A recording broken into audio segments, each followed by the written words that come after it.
Hey everybody, this is Patrick McGuire from the North Shores Real Estate Group, here today with another multifamily in Beverly. This is 30 Pond Street, which is right downtown. It is a 3-family, and each of the units have 2 bedrooms.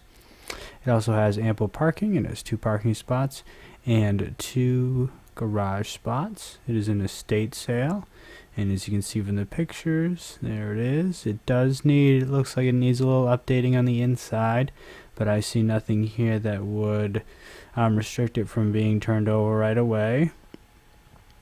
It's about 2,800 square feet, so give or take 1,000 square feet per unit, and it's just 1 unit per floor.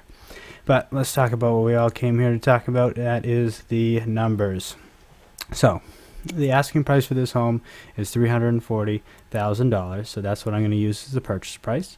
That gives us a down payment, if you're paying 30%, of $102,000. I estimated the closing costs out at $6,000, a mortgage rate of 4.5%, and appreciation rate conservatively at 2%.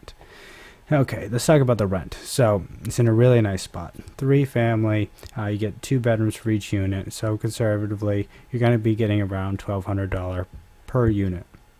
That gives you $3,600 per month, which gives you $43,200 per year. Vacancy rate for the area is standard 5%. And I had operating expenses for the year to be just under $6,000.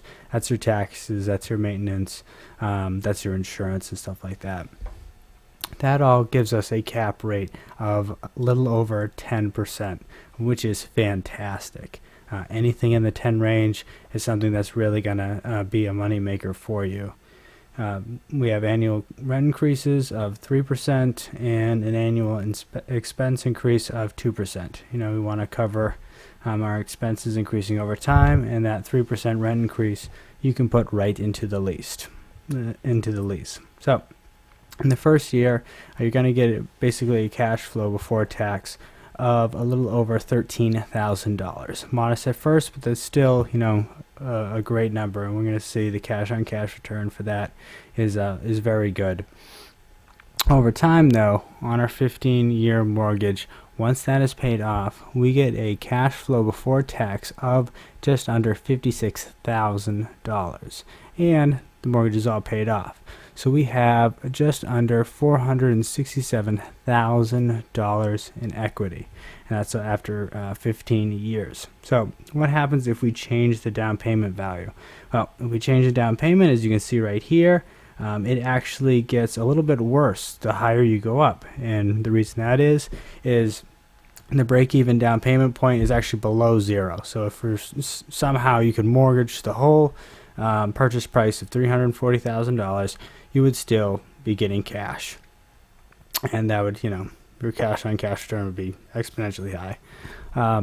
So what you want to do is put down as little as possible if you can stay at this price.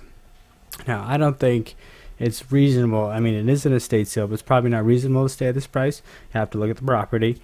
But with other numbers and other Beverly 3 families, it's usually a little bit more than that. So let's see what the numbers look at a little bit higher. Let's bring this up to $400,000. Everything else the same. And let's look at how the down payments change. So at 30% now, you're only getting almost $9,500 a year, but that's still getting you about 7.5% cash on cash return, which is fantastic. And here we do have a break-even payment of around 4.3%. I mean, you're going to have to put down over 25% anyway because it's an investment, but you're still making great cash on cash return. And as you can see, the more you put down, the better the outcome. And that is 30 Pond in downtown Beverly.